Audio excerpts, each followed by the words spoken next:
Good morning. Welcome to our coffee and conversation. My name is Karen and I'm one of your recovery coaches. Good morning as well. My name is Craig. I'm also a recovery coach. Good morning.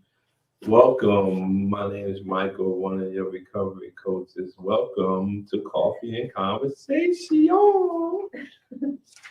Happy to be back.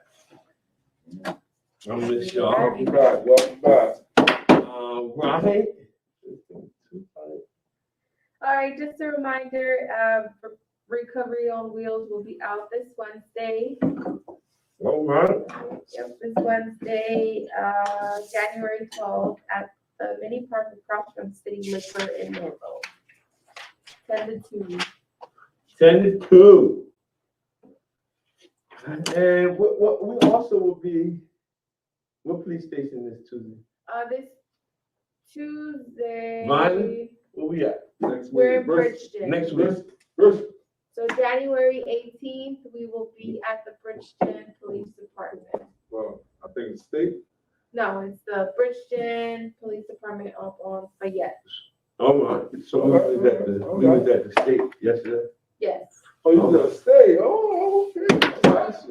Hey, we get this recovery on wheels out to the people, man. The people need the services. We are there to provide services, and we want to make sure we provide you with everything that we have available to share with you guys. All right.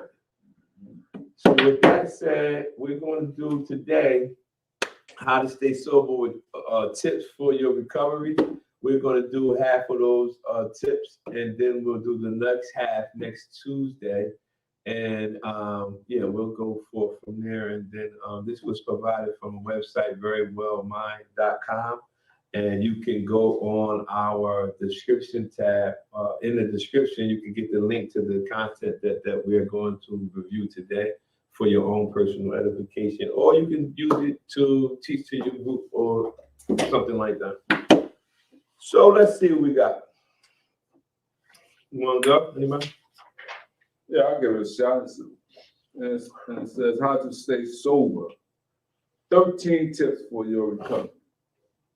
If you're in recovery from a substance use disorder, you already know how much work it took to get there. And you'll want to do everything possible to avoid having a relapse. It may seem that relapse is the last thing that could happen to you. But, there you go, that but. But the truth is, they are very common for people new to recovery.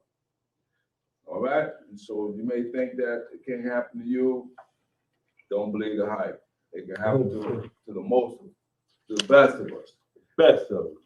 This article discusses what sobriety means and describes strategies that can help support your long-term recovery.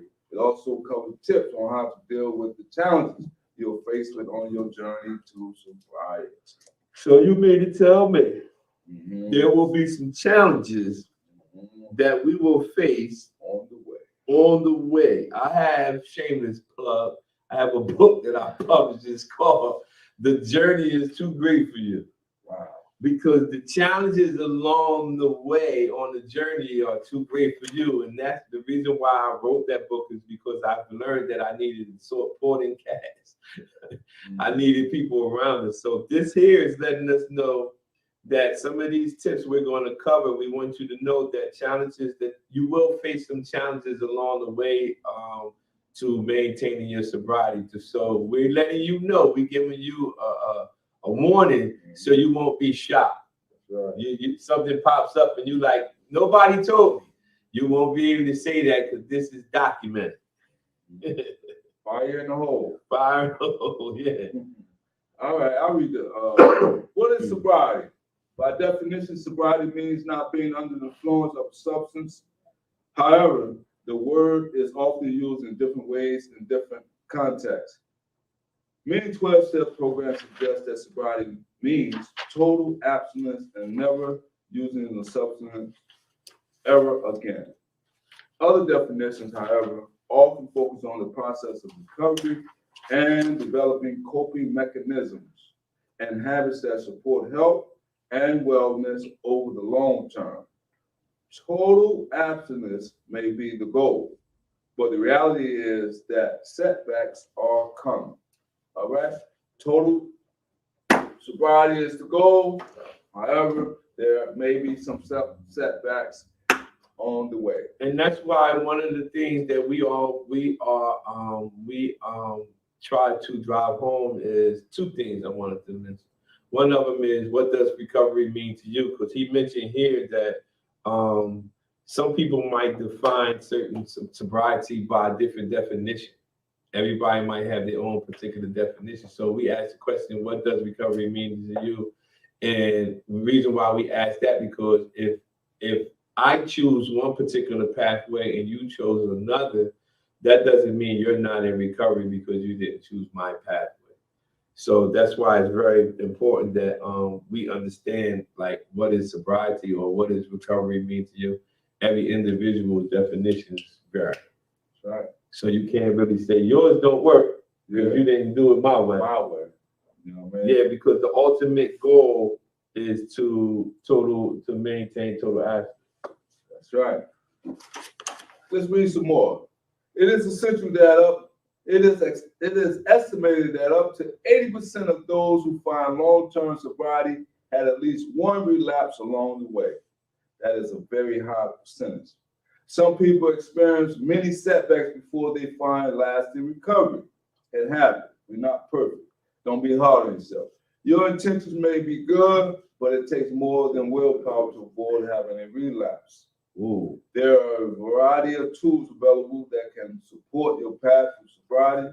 Research suggests that while 12-step groups are effective, people often don't continue their involvement at beneficial levels over the long term. Our study found that mutual support groups can be as effective as 12-step programs and may help improve the odds of success for people who are committed to maintaining, that's Mike's word, a lifetime of total abstinence. I love that word. All right? That's right. Mutual support groups, whatever they may be.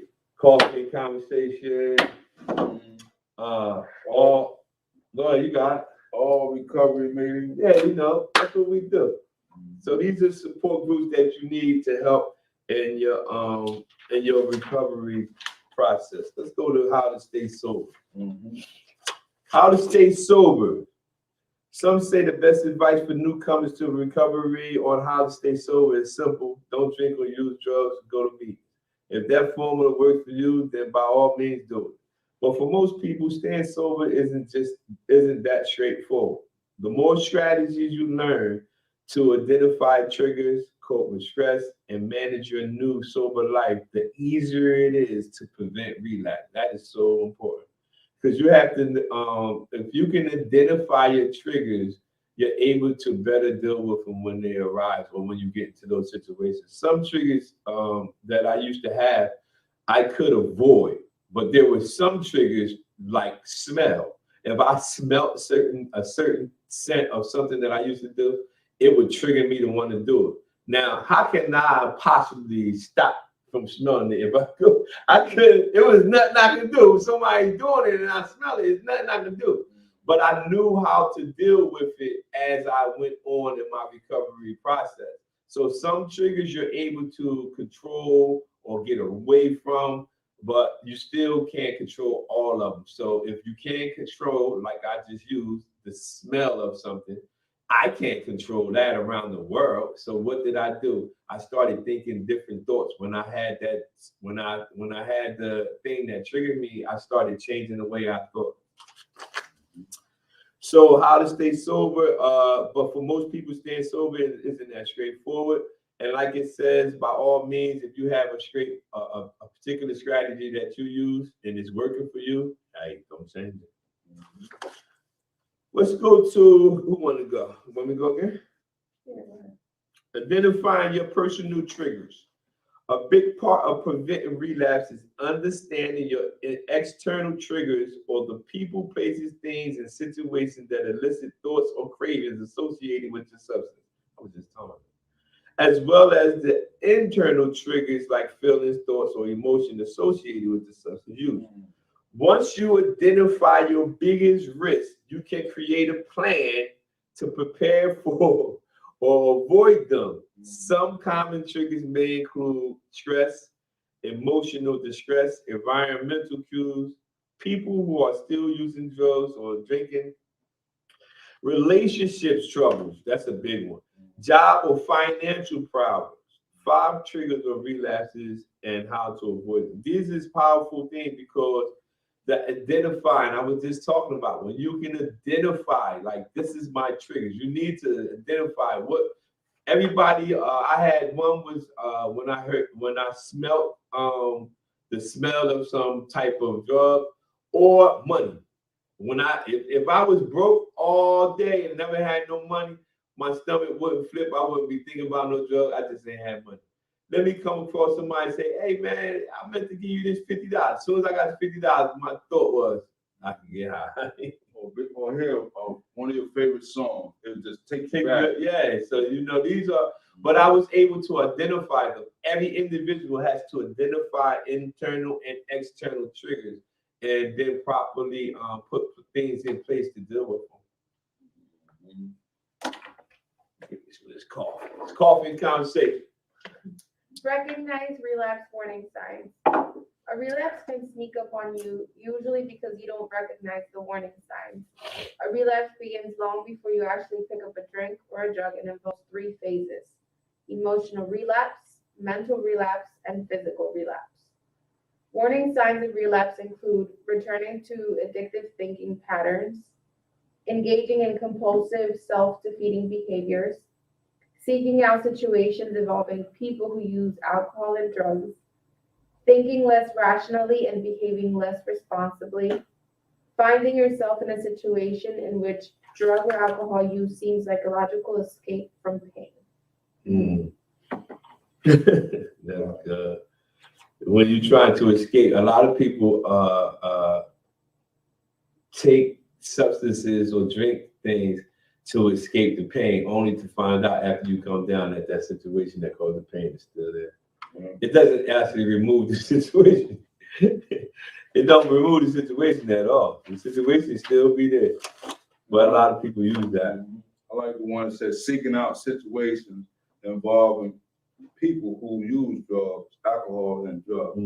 That's like going back to the same routine or same neighborhood that we once trying to remove ourselves from. We feel that, we're not, I'm gonna just keep it green. You're not keeping it real if you're not going back to the same environment, hanging out with the same guys. You're not who you once were or who you supposed to be. You changed. Yeah, you changed. Oh, you knew now. Yeah. You can't hang with us. Yeah, I changed. When the ultimate goal was for me to change. Of course I changed. That was the plan all along. Absolutely. Try to change. Yeah. All right, man. Come over here. All right. The next one. It says prepare for pause. All right. Let the dogs out. Congratulations to the Georgia Bulldogs last night. Yeah, good championship. Good game, good football game. But let's get back to the heart of the matter. Pause. It stands for post-acute withdrawal syndromes. Involve experiencing withdrawal symptoms that persist past the detox period. Such symptoms are often related to mood and may include irritability, anxiety, depression, fatigue, and sleep problems. Remember, I like to focus on this a little bit because I believe these are some internal triggers or things that people that can reflect on, because a lot of times we become irritable. And so we try to find a solution. If we don't have the right coping skills, we might find ourselves being anxious or depressed or fatigued. We might say, well, let me go get me a pick-me-up. Or let me go get me a downer. No, you don't need that. You know what I mean? These are things that you want to stay from, when you pass your detox period, or look out for. Depending on the type of dependency, pause can last from 6 months to 2 years after you stop using drugs or alcohol. Yeah, because you have, I remember I always talk about coming off of cocaine usage for years, I was having hallucinations. I'm talking about I'm clean from it, but I'm like, what in the world? Why I'm having these hallucinations? And that was after I was removed 6 months. I'm still having like certain thoughts, like, man, what in the world? So when it talks about, you know what I mean, you can have this stuff related to it after the fact. That's why each person is different. Each person is different, and I think the longer I stayed away from it, the more my body started to repair itself. Like my wife being a nurse, she always tell me how the body is designed to defend for itself. So no matter if you give it medication or not, when we get cut, the body, the stuff inside our body goes to that cut to try to defend or make sure no poison gets in and all of that stuff. And so a lot of this stuff is nothing but residue, leftover residue. I know you guys, I hope those who don't know, you know, that's a term that they use in the street. Oh, they know. All right. Well, let's move on then. The symptoms involved in pause can be a barrier to recovery. If you're not careful, in addition to being able to recognize them, it's important to know when to seek help. If pause is severe, or if you're experiencing prolonged symptoms, a medical professional can help you work through them and remain in recovery without relapse. And that is some things we can use medical advice or seek medical treatment or attention assistance with MAT. For those who maybe feel that, you know, that they can't just do it on their own. Suboxone, they have. Some of the things are, what else? They use Methadone, Vivitrol. They got a lot of different MATs. You can seek out your medical professional and talk to him if you're having some type of withdrawal symptoms that you can't deal with at that time. For me, it was Suboxone because of the heroin I used to do. So I went to the doctor and got on Suboxone for a period of time, and then eventually when I could deal with the cravings on my own, I stopped. So everybody's different. So, but I had to seek medical professional. And even though I'm a man of faith, I still went to a medical professional by faith and got the services that I needed until I was able to maintain on my own. So let's see where we at. Avoid old routines and habits. It stands to reason that if you quit your drug of choice by continuing with your same routine, hanging around the same people, places, and not making any changes in your circumstances, it will be much easier to slip back into your old behaviors and habits. That is so true. It's just, we want to try to help the individuals when we get a little bit of daylight from it, but you can't, it won't work. Some of the immediate changes you will need to make will be obvious, like not hanging around the people you used to with or obtain drugs from. After all, you can't hang around your drug dealer or old drinking buddies and expect to remain sober for long. So sometimes you have to change that, and it's okay because I have friends who are currently, not all of my friends I grew up with are living a life away from substances. But I will never, ever put myself in a situation where I'm labeled it myself on my turf. The only time we're getting together is when they come on my turf. I would never test myself and go on their turf and say, I'm going to hang out with you while you use it. That's not happening. That's not happening. My wife would be outside now. But anyway, you may also need to change your routine, your route to work or home in order to avoid any triggers or places, people, places, things that make you want to use drugs or drink again. And this is literally my life story. I had to move from the house that we was living in because I could see the guy I used to go to his back window and purchase my drugs from.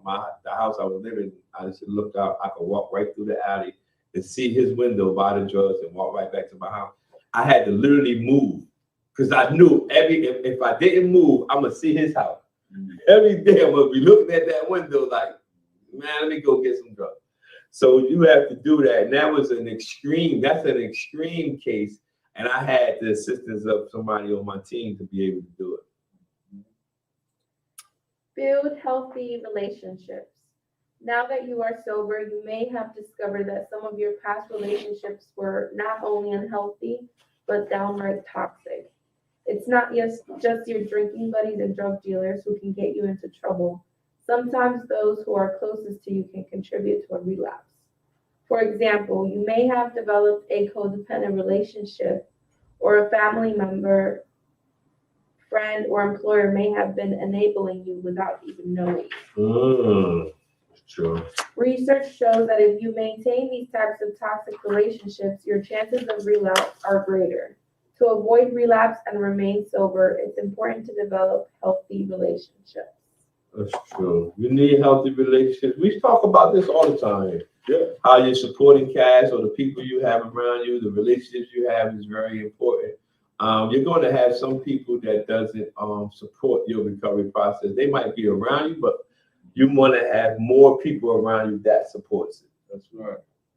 You know, there's a whole lot of adages. I might give you two. You know, birds of a feather flock together. All right. Monkey see, monkey do. All right. He's going in his bag. He's going in his bag. My adage bag this morning. So Build healthy relationships. That's right. And you can start building healthy relationships. And a lot of people always come back to, it's hard for me to trust. I keep it real with the people that I'm able to talk to. And I say, listen, you can actually learn to trust individuals because you had to trust the person you was purchasing the drug from, even though you don't know if you was going to overdose or not. But you trusted the person you was getting the drug from. So the same ability that you use to trust them is the same one you need to use to trust like recovery coaches, sponsors, or other healthy relationships. You have the opportunity to do it. Don't use that as an excuse because we went to, I remember we used to purchase drugs from a door, whereas though we didn't see who was behind the door, we put the money in the mail slot and they put the drugs out the mail slot. And I trusted it every day. Didn't know who I was getting it from. The cops say who you got it from, anybody, and I'll be like, that door. I was putting my money in the mail slot and they gave me the drug. I don't know who it was. But I trusted it every single morning for my wake up in the morning. So in saying that, when you're building healthy relationships, don't use you have a problem trusting people as an excuse for building new healthy relationships. And you'll be able to identify toxic and unhealthy relationships when people try to keep you in the same state or try to constantly remind you of your past. That's right. If they remind you, I said that's good. You know I said the only time people remind you of your past is when your new life is better. Yeah. If it wasn't better, they would never say nothing. That's right. When your new life is better. So let's go to the last one. Who got that? All right, I'll give it a shot. Get support. If you find it difficult to make new sober friends, try joining a support group. Look at that. Spending more time with supportive loved ones and planning activities for the entire family can also help you develop a healthier lifestyle and avoid situations in which you would normally drink or use drugs. It is also important to seek help from a therapist. A mental health professional can help you cope with some of the challenges you'll face on your path to sobriety. A therapist can help you learn new coping skills, develop new thinking patterns, and address any co-occurring mental health condition that may make recovery more difficult. Okay. That's good stuff, man. So we gave y'all half of the tips about how to stay sober. These was tips for your recovery. Next Tuesday, we'll give you the rest of these tips, but share this video, like it, and comment on it. Give it to other individuals, not only so that you can have it, so they can also use it as well. And if you have any recovery tips that we didn't mention, you can leave it in the comment section, and we would love to hear from you too. Thank you.